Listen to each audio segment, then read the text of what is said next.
try to panhandle up enough to put some gas in my vehicle. The facts with Natalie Bollinger. You know, the things that I said are not only verifiable, they've been verified. The problem is nobody cares. The courts don't care, my friends don't care, my family, shit, they only give a fuck if they can rip me off. Come to expect it. With Natalie Bollinger, the fact is I was the one who was stalked, not Natalie. The fact is Natalie Bollinger had help stalking me. I didn't ask anybody for help stalking anybody. I asked for people for help stopping the abuse. But they wouldn't shut up. And that's a fact. People just couldn't shut the fuck up and listen. If I'd have been a pretty girl, they might have.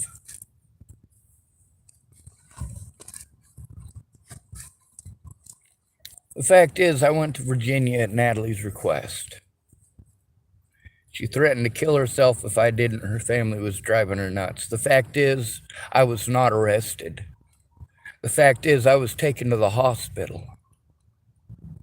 The fact is, Natalie Bollinger had the same thing hanging over her head as I do. The mentally ill tag. Her attempts at suicide over her dad raping her and her mom not giving a shit made it so that she wasn't heard unless somebody else went in with her. Same thing with me. But she had someone go in with her who actually cared, who actually read those messages. You can read that stuff from Tim between him and I claiming that he read every message.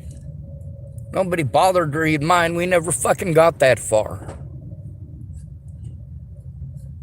Till Mandy Singer, and that was just this year.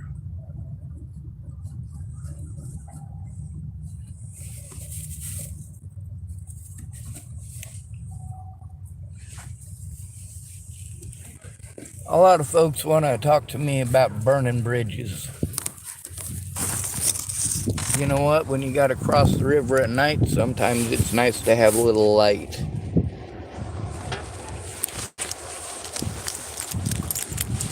What bridges are those? Are they people who are actually trying to help?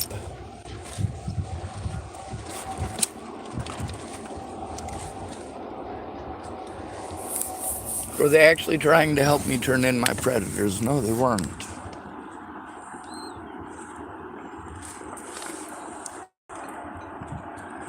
So let's look at the facts. The fact is, a lot of evidence was destroyed by you wingnuts. You guys hating me and wanting to destroy everything that I've ever said. Destroying evidence of the situations that are happening. It's not okay. Intentionally destroying evidence. And then going out of your way to guarantee that I can't contact people when it makes a difference. See, all these folks just assumed through all that time that I was being abused in between, 30-day ban to 30-day ban. Meanwhile, the people who were putting me on the 30-day ban were working together with Natalie's ex-mother-in-laws. That is a fact. The fact is, Natalie's friends and family continue to harass me over and over and over. There was no place that I could speak without them trying to bury it with, "Oh, feel sorry for me" posts. Oh, Natalie this, Natalie that, she was a lie to her. No, she fucking wasn't. Natalie wasn't shit to you people. That's a fact. She was a sex doll to her dad, a sex doll to her uncle, a sex doll to Tim Beeson.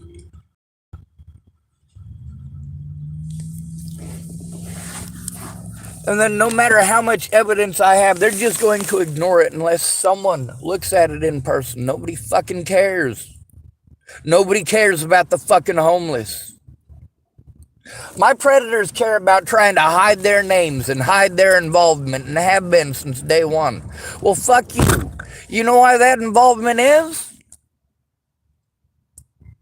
It's because they didn't help. They didn't give a shit. They didn't listen to what was going on. They didn't know what was going on because of their own choices. Their choice to not shut the fuck up, to not look at evidence, to tell me, hey, Sean, you gotta bring some weed or cigarettes or both, and then I'll help you. And I bring them what they want.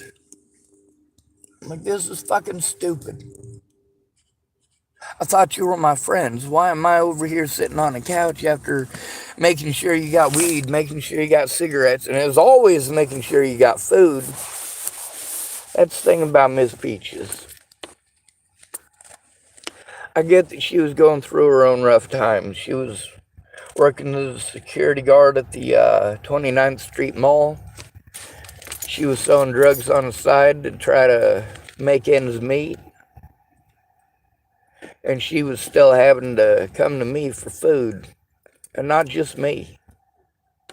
Oh, I get it. And I get the sense of pride there. Oh, she don't want the world to know that.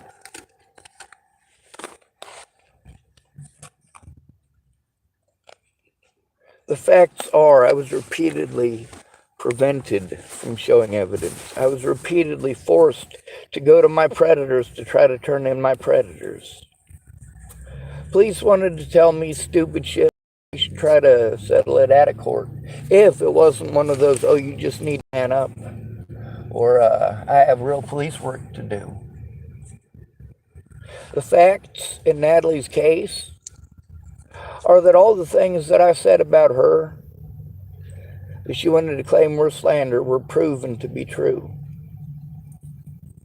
Not just by other verified witnesses, but also by her autopsy report.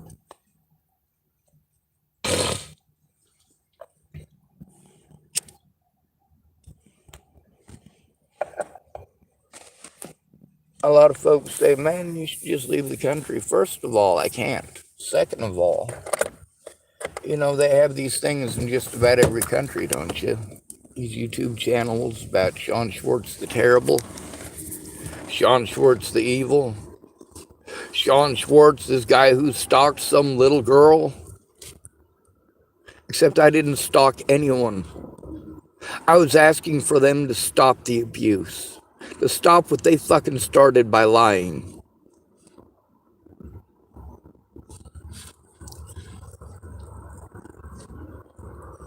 Now I'm getting the runaround still. There's people who claim that they want to help, and I invest all of my money into getting that help. I give them all of my money, all of it. Look at Stephanie Mejia. What did she do? She spent most of her time doing drugs, getting drunk, and having sex with Ventus. I mean, thank goodness they did actually take me to court. And they might have paid even a little bit of attention in court. Meg Missigatis should have spoke up. But she was on mute, so she couldn't speak in court. It was up to Stephanie Mejia to explain it. She didn't try.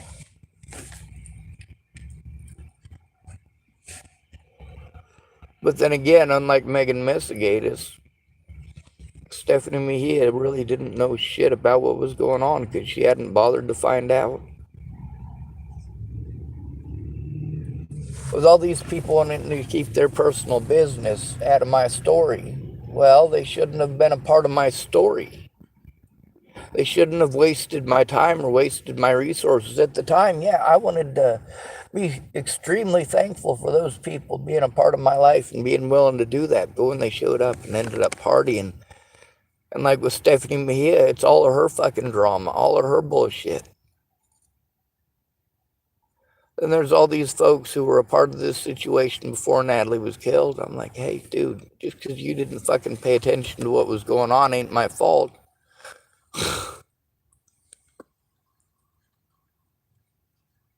And then there's all this stuff that they say about me that even though the evidence from the hospitals, the evidence from the Chesapeake fucking hospital itself, it shows I wasn't fucking arrested. My arrest record shows I wasn't arrested. My car was stuck outside of there. It wasn't a cool thing to happen,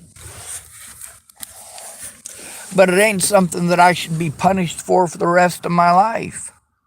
And it ain't something Natalie should be punished for the rest of hers. But you know what? Hers is over, isn't it?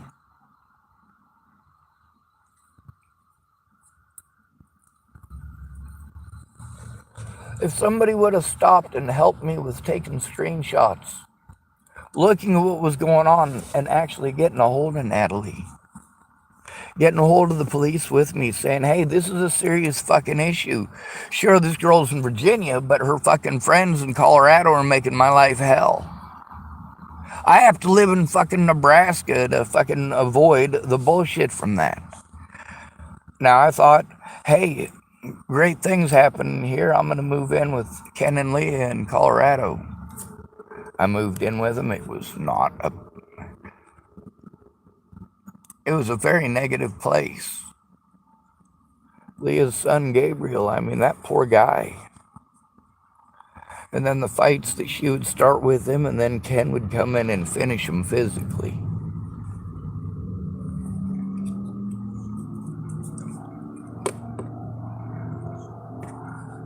And it wasn't like that was an everyday occurrence.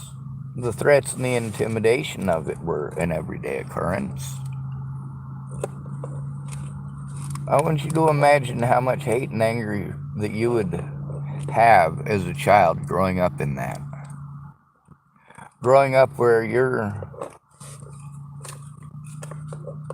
parents, your mom and your stepdad are going to spend any money that was sent to you for your birthday because they got concerts that they want to go see.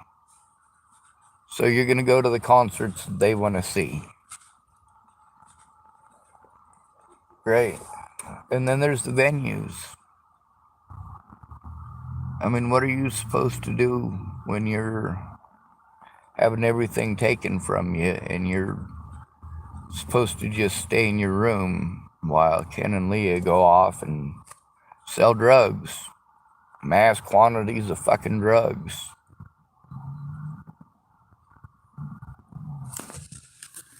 They go to a lot of concerts and they sit in the parking lot. And Leah, she sells hats, and then she sells special hats. They're stash hats. Some of them have stash in them already.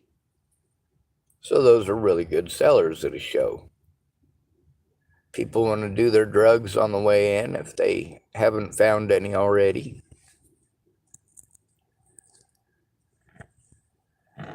That's what I was having to deal with before Natalie was killed. I was having to deal with people like Derek Parrish, who was going off for 3 days.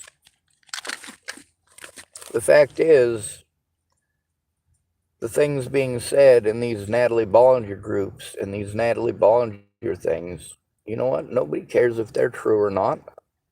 They punish me for it anyway. They go out of their way to avoid and ignore any and all abuse that I have and still am enduring. Not to mention the consequences for others. And a lot of people, they want to tell me, Sean, you never think about the consequences for others. No, I absolutely do. With these people who told me that they would help me to turn it into the police, I let them know about these other folks whose families and friends and all that were being threatened. And they said, oh, I can handle it. All of them said, oh, I can handle it. All right, we'll see. No, they couldn't handle it.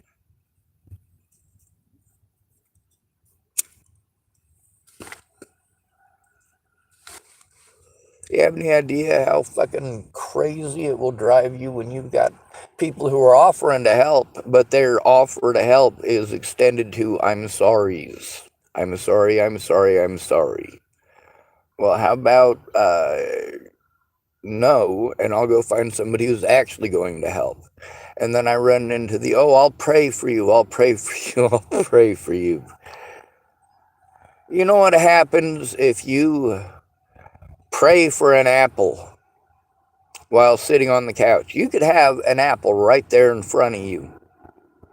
What happens if you don't reach forward, grab that apple, and take a bite.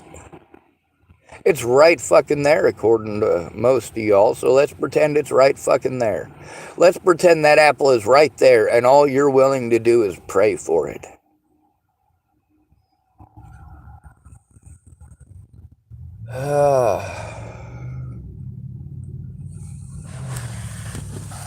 So for Christians, the law only exists when it suits them.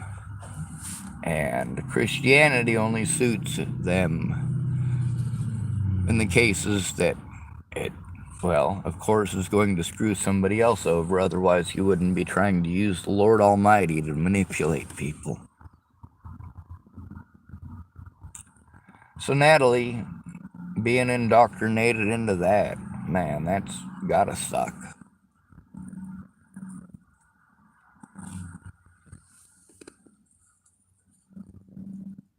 The things that Natalie Bollinger's family put her through are horrible. The things that they put me through are horrible. The way that people like Matty Boa and Tim Beeson wanted to play the good guy while, of course, doing wrong shit and having a history of doing that wrong shit. You guys accused me of being Tim Beeson. You accused me of being Ted Bollinger. You accused me of being Natalie Bollinger. That's the shit that you accused me of doing and the things that you accused me of being.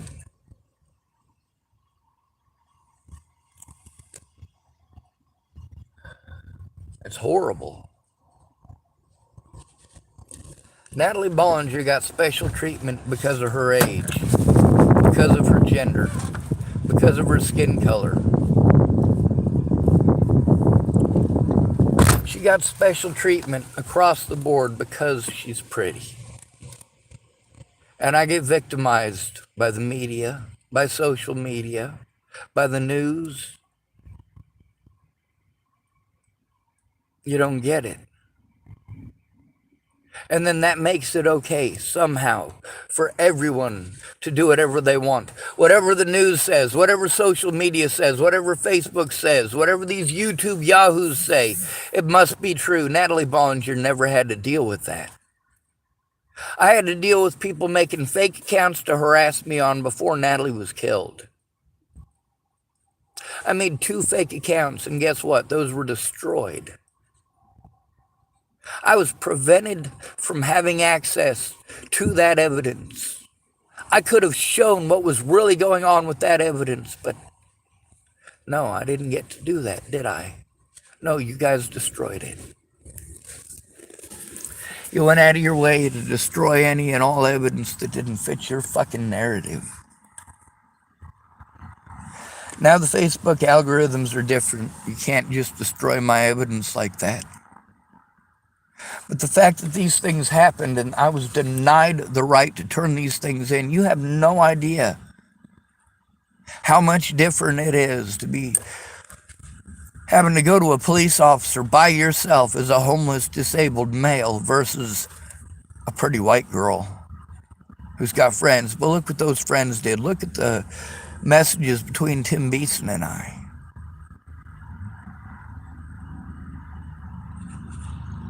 Where he's calling me a chimo and accusing me of being on meth. Now, you've heard from all these people that I know about how much meth I use. None. You've gotten to hear from meth dealers that I know, that I personally know, that admit to being meth dealers.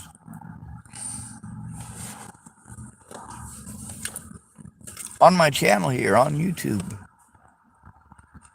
I did make 2 fake accounts. One of them called Guitaria's Case. And the other one was called Michelle Brannick. The first one, Guitaria's Case, was to try to get a hold of Natalie and beg her to put a fucking stop to this bullshit. People were fucking hurting me. It was not okay. She'd known how people were treating me since November. This is less than a month after I left Virginia. I've got people fucking threatening and harassing me. And although I blocked Natalie and her sister and Matty Boa while I was in Virginia, I was done with all three of them. Their drug addictions are not my fault. And the fucked up things they do because they're fucking drug addicts are not my fault. Even in recent days, I've obviously recorded situations where many drug addicts are exactly the same way, do exactly the same things. And the reason is because of their addictions. But that doesn't justify it. Just because you're drunk doesn't mean it's okay to take advantage of a disabled person. Just because you're drunk doesn't make it okay to beat your wife. Just because you're drunk doesn't make it okay to have sex with your own kids. What did Natalie have to deal with? Ted Bollinger. Like to find women, get them strung out on drugs, or find them already pre-addicted, have sex with them, even if it's his own daughters. He don't care. But you guys pretend that I'm that man. Like I'm the one who's doing those things. Like I'm the one who's done those things. You don't care about how hateful or hurtful these things that are being said are, because it's not just people saying this horrible shit. It's people believing them, because my so-called friends never came forward. And there's all this evidence on YouTube that people go back through and try to help me get out there. Help me to fucking turn it in. Show it to others. Show the truth. People are allowed to get angry at me, and you'll make any excuse why it's okay for them to be angry. But they're not going through this. I'm not allowed to be angry. You expect me to be Vulcan. You expect me to be a robot. You expect me to be emotionless and expressionless. Your expectations are stupid.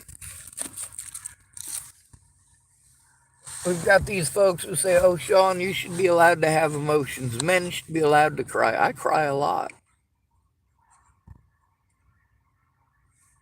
Primarily because those people who told me it was okay to have emotions, well, later on, they were the, well, you just need to man up people after they did something fucked up. Kind of like the ones who say, oh, well, I'm up and out. Well, you weren't being fucking victimized at all your goddamn money and being fucking assaulted to boot. Someone needed to fucking step in. To this day, someone needs to fucking step in. Nobody's stepping up to the fucking plate, and I'm not fucking allowed or capable. I don't have the fucking resources. I can't even take care of myself. That's something Natalie Bollinger was never going to have to worry about in her lifetime. She was pretty. Just like every other woman in America, she knows that she's got assets that men don't have that they can utilize to get themselves into housing. Between their vagina and all the laws and all of the stuff that is specifically for helping women, yeah, women on the streets, they're the ones who are here by choice.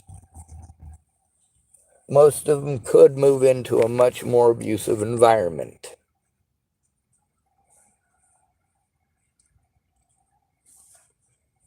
Most of them could enter into purely sexual relationships that could end up getting them killed. A lot of women on the streets, they'll get a road dog, as in a guy that's there to protect them, or an actual dog. Sometimes that road dog has expectations of his own, and I don't mean the actual dog. Being out on the streets, yeah, you may get victimized by the person that you're dating or just traveling with. You might get assaulted, hell, 2-3 times a month. But then, of course, what's going to happen if you don't have that person there? Well, you're targeted a lot more, and you have no safety. For a lot of these women, they play on that safety thing where they've created a safety issue by destroying an innocent man's life, and then rather than fess up to it, Well, they want to pretend like they feel unsafe. Well, after destroying a man's life, yes, they have every reason to be afraid. They're fucking paranoid. They're paranoid as a motherfucker. They destroyed somebody's life. Absolutely, they're going to be afraid. But that's not the fault of the man whose life they just destroyed. That is not the victim's fault. And in this case, in my situation, yes, I am the one who is the victim. But how am I going to get the alcoholics who offer to help to shut up long enough to even take a look at that stuff?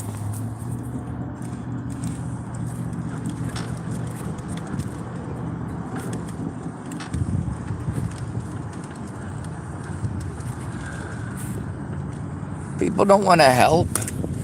They want to tell me pretty words and have it be done. That's the thing about burning bridges. Is it an actual bridge? Or is it an illusion? A mirage? Is it somebody who's pretending? Well, in most cases, it's somebody who's pretending. With me, Natalie, it didn't matter which one of us died first. The mentally ill tag was going to be there. Joanna Taylor Smith would have made Natalie, Alicia, and Maddie Bowe's life a living hell if I'd have killed myself. And you have no idea how much that sucks.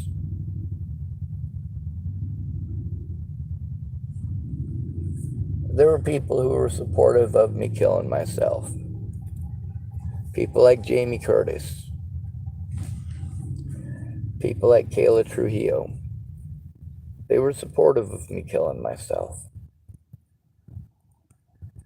And I'm thankful for that.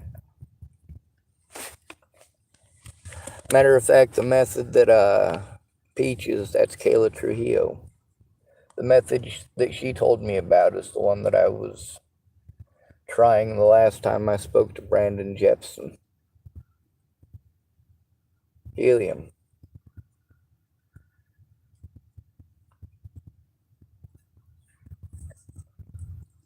Natalie Bollinger didn't know shit about the world.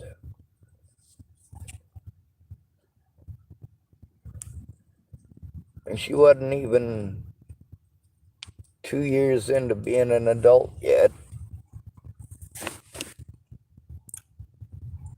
She was just starting to realize what it really is. And even through that, she had all sorts of help. When she busted her leg, well, her family took care of her. She busted her leg because she was trying to kill herself because I wasn't there fast enough. Her family was driving her nuts. If I wasn't already there, she was gonna fucking do it, and she fucking tried within hours.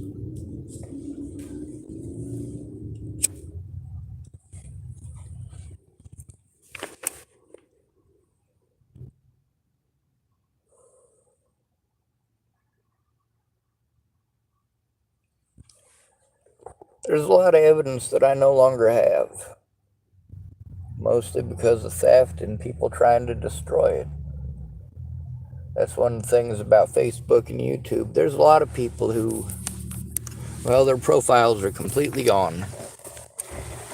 They offered to help, and then, of course, I can't show what the conversations were between them and I because their entire profile is gone. There's a lot of people who pretended to be somebody else, and that's the thing with people wanting to judge me and say that I'm a horrible stalker. No, I was harassed to the point of desperate measures. When you've got people making up fucking fake accounts to threaten and fucking harass you and your family, threaten them with actual fucking harm, accuse you of shit that you're not fucking doing, actually slandering your fucking name, the kind of slander that gets innocent people killed, mind you. No, Natalie didn't have to deal with that. Not even a little bit, not even at all.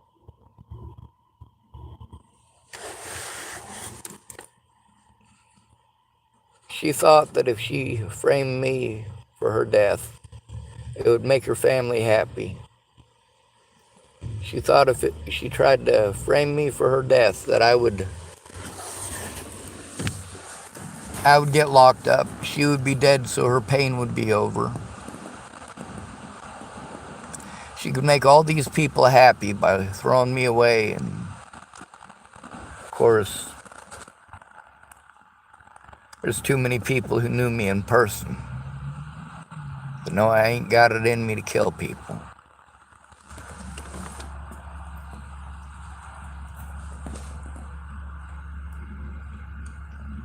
Shit, I barely got it in me to kill rabbits for dinner.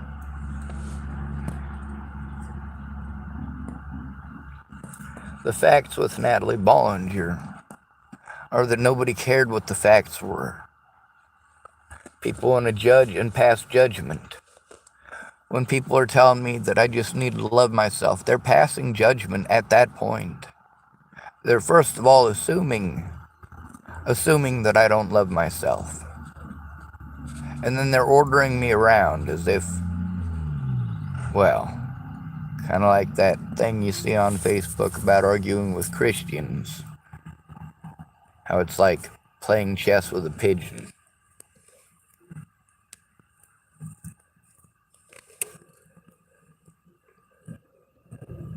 Natalie Bollinger didn't need prayer, she needed a real friend. And the predators in her family that she loved, all she wanted was that love in return. That's what she wanted back from them.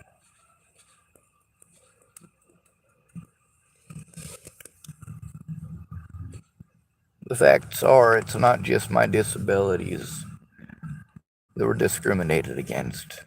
It's also my skin color. It's also my age. It's the way that I look.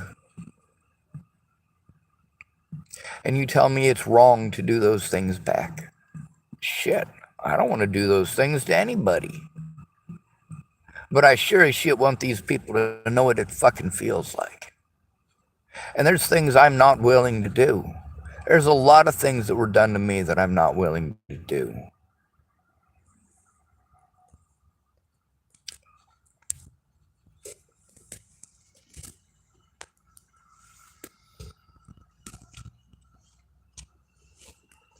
In order to get the police to look and to listen, I needed professionals to help. Or people who could maintain a professional, well, getting drunk and taking mushrooms and having sex with Ventus, that's not very professional and that's not helpful. She gave my phone number to her husband, which I'm actually fine with, but she didn't let me know about it. So when he was calling me like 30-something times in one day, she's like, just ignore him. You mean ignore him?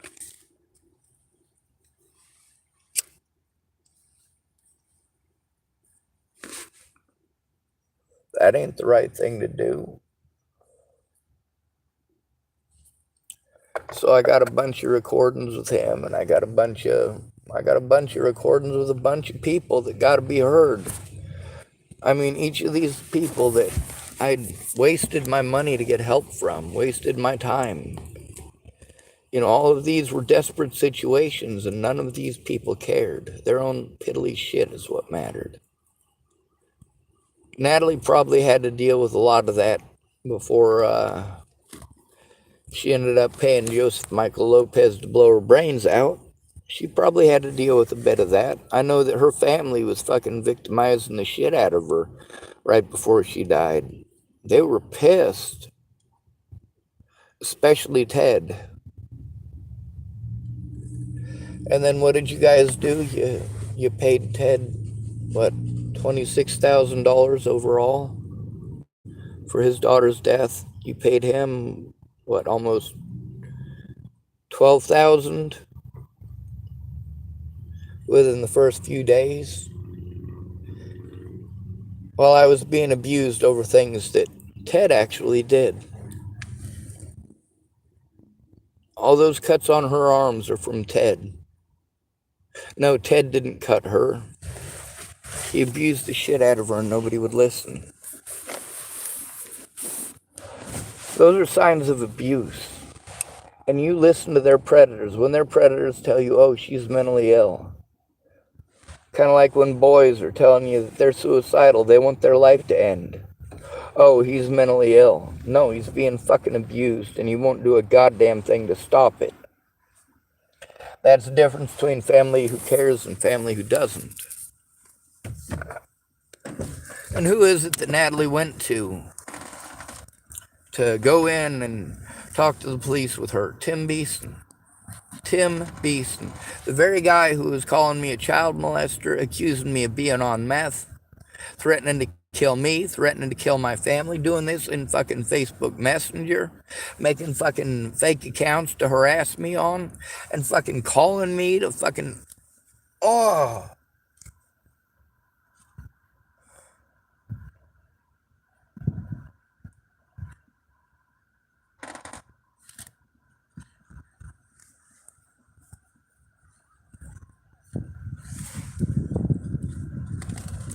I didn't give Natalie my phone number, or Alicia my phone number, or Maddie my phone number,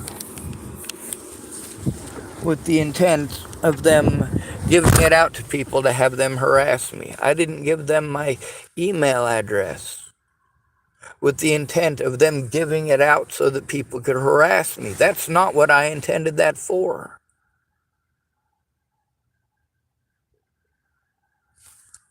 When Natalie and Alicia and Maddie, when they were adults, it was okay to be friends with them. That's all I was interested in. Natalie Bollinger had her own ideas, and seems Alicia Bollinger had her own as well. But Natalie Bollinger wanting to date me and wanting to have a relationship with me and all that shit, that's not my fault. I thought I'd made it as clear as I could that I wasn't interested in that. And my messages show that. What the hell did I put my goddamn lighter? My messages show that Tim Beeson kept on getting a hold of me and harassing me. When I made the first one, Guitaria's case, the first profile, that was to beg Natalie Bollinger for help stopping the abuse. When I made the second one, I didn't intend on getting a hold of Natalie or Alicia or Maddie with it. What I intended on doing with it was using it as my, what do they call it, legacy contact on Facebook, so I could destroy my Facebook before killing myself. Well, that didn't end up working out so good, especially with Joanna Taylor Smith threatening retaliation if I did so. I didn't want her doing anything to Natalie or Alicia or Maddie. I just wanted the pain to end. I wanted people to help me do it the right way.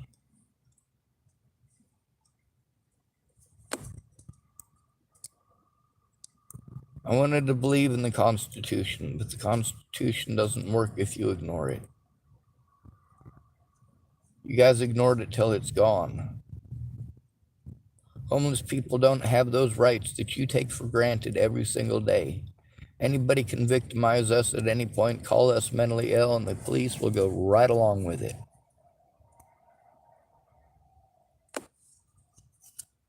Natalie Bollinger got special treatment despite her drug abuse because of how she looked and because of her gender. And the way that I look and my gender have been used as excuses to harm me for literally years over this. I've been forced to go back to cops who didn't do their job while Natalie was still alive, and I'm forced to go back to these cops while they try to cover up their crimes. And I got to try to turn in people like, well, registered sex offender Robert Franklin Warnick to these very same fucking cops, these very same small town fucking departments.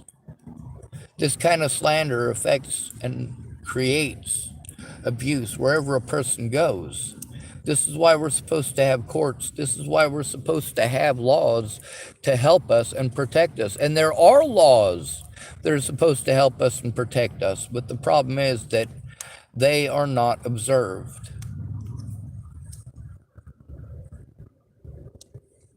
The public and the Bollingers all want somebody to blame for Natalie Bollinger's death other than themselves. They wanted to blame somebody for the reason that she wanted to fucking die. You know what? Here's the thing. She was cutting on herself over her dad fucking molesting her for years. I knew who she was because she sold fucking drugs to homeless people. That's a fact. That's the reason that she was there. That's the reason that I knew of her when she was 13. Her and her twin sister, everybody just called them the twins. They were Maddie Boa's friends.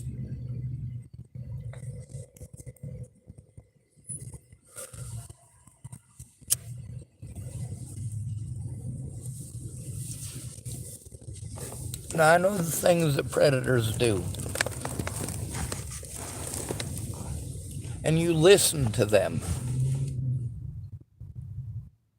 But you don't listen to me.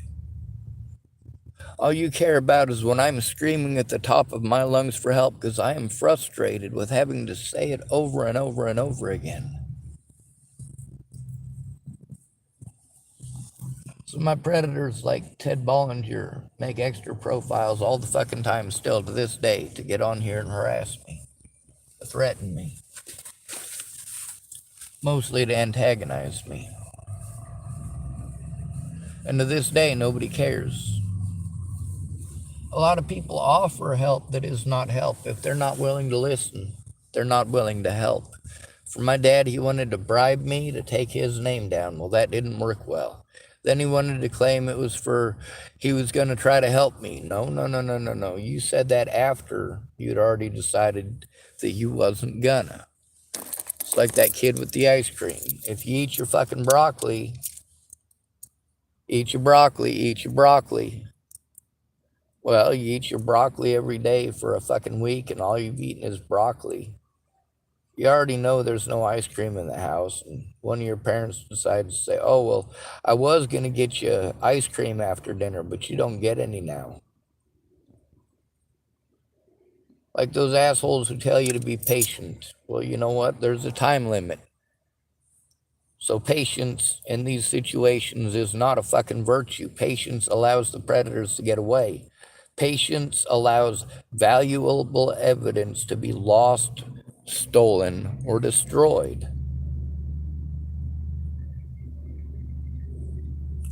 The messages that I did send from the Michelle Brannick one, I gave her my new phone number. I sent that phone number to her, and I sent it to Maddie Boa, and I sent it to Alicia Bollinger.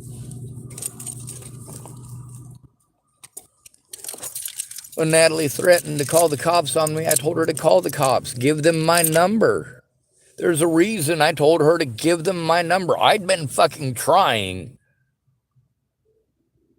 I mean, I'm not sure if you've been noticing, but I've been talking till I'm blue in the face. Obviously, I wasn't being listened to. Maybe if Natalie called the fucking cops and gave them my fucking number, they would call me up and I could fucking explain it. I mean, by this point, Tamara had already quit her fucking job. She was the only useful person through any of this.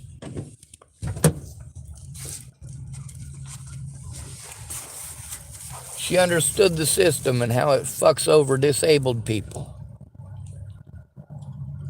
especially autistic adults. She quit her job to make sure that her son wouldn't have to go through the things that I've been through. And that was before Natalie was killed. And you have no idea how fucked up a situation that is. I don't get to see any of my loved ones. My name has been fucking slandered literally worldwide. The people who care are people who hate me. They got all infatuated with the fucking slander that they hear, they've got a fucking monster they can hate and they can take their hate out on, and magically it's okay. Now, them cops last night waving at me and, hi, Sean, and waving at me. That's not fucking okay. First of all, that creates a very unsafe situation for me. Second of all, it's antagonizing. It's fucking bullshit. But Natalie Bollinger didn't have to deal with that. No, she got to pretend like there's a whole bunch of squad cars driving around her house because I'm some sort of a terrible fucking... No, no, no, no, no. I'm not a terrible monster. You show me one fucking threat against anyone's life, before Natalie was killed. Show me just one.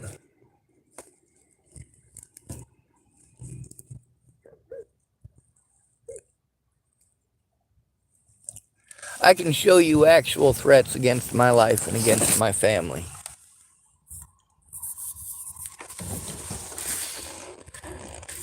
I've shown so much evidence here on YouTube. Help me get it into the courts. Help me to stop the abuse. This financial abuse is because of Natalie Bollinger's death, because of the slander. You tell me just to ignore it. You don't get to ignore this. That's the thing with my dad and all of his correspondence. He showed through all of it. He didn't give a fuck what I was going through. There's all these people who want to say, hey, you lied, you lied, you lied. Well, Tammy Mensher went through and said that I lied, but then upon further review, turns out I did, in fact, tell the truth. And she had her reasons for saying the things that she did. And I do know her ex, and absolutely I do believe those reasons are valid. At that period in time when she told me those things, she was trying to, well, she was in the victim mentality, but she wanted to try to patch things up, at least for their son's sake.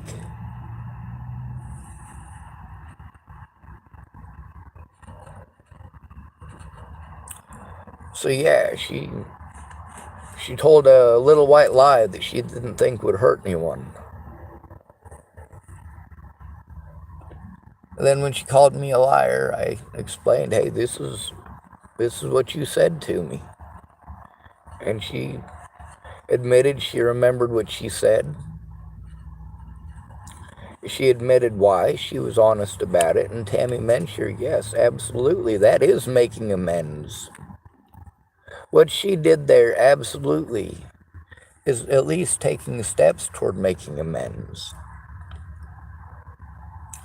Also, she gets to see how damaging that little white lie was towards, of course, not just her decision-making and his decision-making, but a lot of other people's. When you go to your friends for help, maybe they'll help, maybe they won't.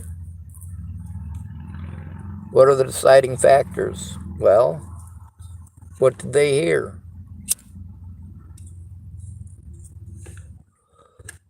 If they'll believe every little white lie fucking told, but they won't listen to you about the truth of it, or the abuse that you're taking over it, what kind of a friend are they? No, Natalie Bollinger was not a friend for the whole year before she died. She was still somebody that if she had asked for my help, she would have gotten it. But after a whole year of being threatened, harassed, intimidated, stalked, and assaulted, no. No, I didn't want to have anything to do with her. I wanted to fucking take her ass to court and get her to fucking admit that I didn't do any of that shit. I wanted to fucking show evidence of the slander and of the fucking abuse that I'm taking and of the fact that the police wouldn't do a goddamn thing.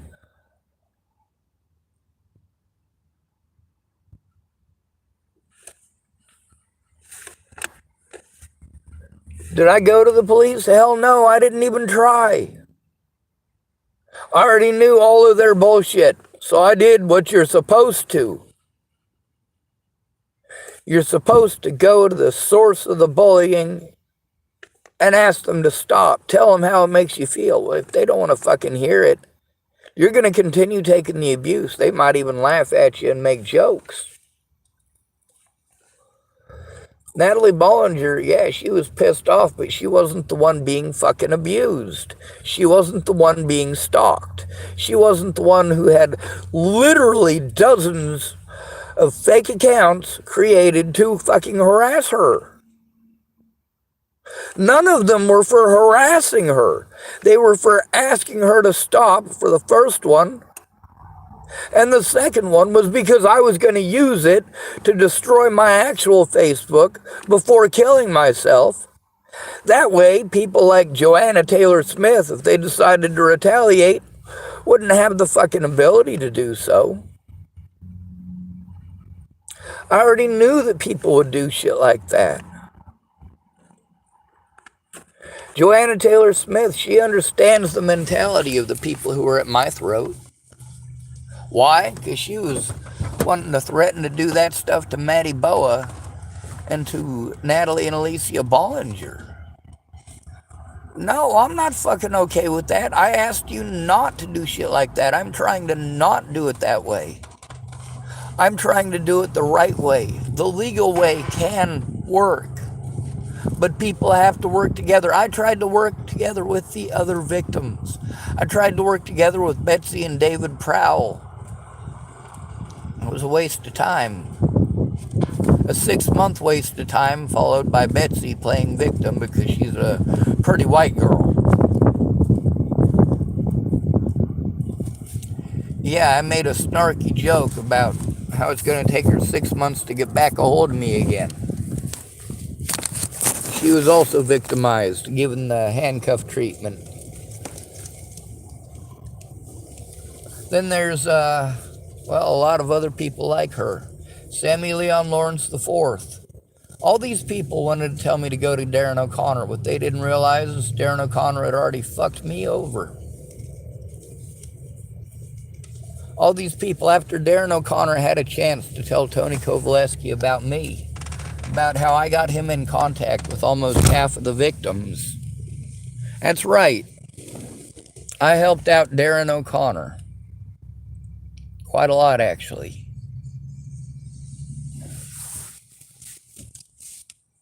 He's a lawyer now, and there's a few homeless people that definitely ain't happy with what he's become.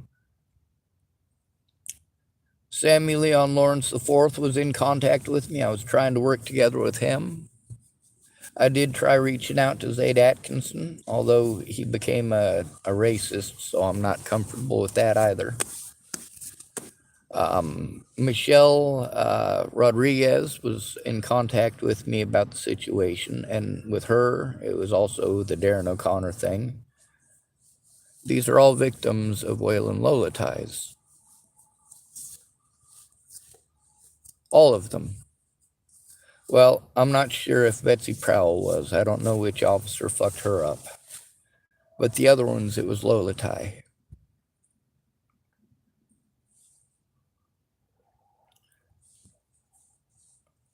The police in Boulder and the sheriff's department in Boulder were able to keep Waylon Lola tie's name from me for almost a year. Now, my dad could have looked at evidence and spoken up and not been a coward. Back when it actually made a difference, back before all of this evidence was lost or stolen. Most of it stolen. But then, of course, hindsight is 20/20, ain't it? My dad never had any intention of helping me. He had the intention of wasting an entire week of my time, and he actually handily succeeded in that. I got to try to get some help this week. Right now, I got to go hold a sign and try to get some gas. I also got to try to get some more radiator fluid. I don't have help doing these things, and I can't do them for myself. I make videos because I had help setting up the channel so that I could make the videos. Same thing with Facebook. People just wanted to go hide in the hills. That's the thing. You as a female, if you sell the right lie, nobody's going to help you. They don't want their name associated. They don't care if you did it or not. Sure, they give you fucking lip service, but they're still going to hide like cowards. Nobody cared about the truth, and they still don't. The cops helped Natalie Bollinger's predators, all of them, to get away. Not just with the crimes that they committed against her, but also the crimes they committed against me. Good to be with you. Thanks for coming to visit. Stay out of trouble or don't get caught. Remember, you are your brother's keeper and no victim left behind.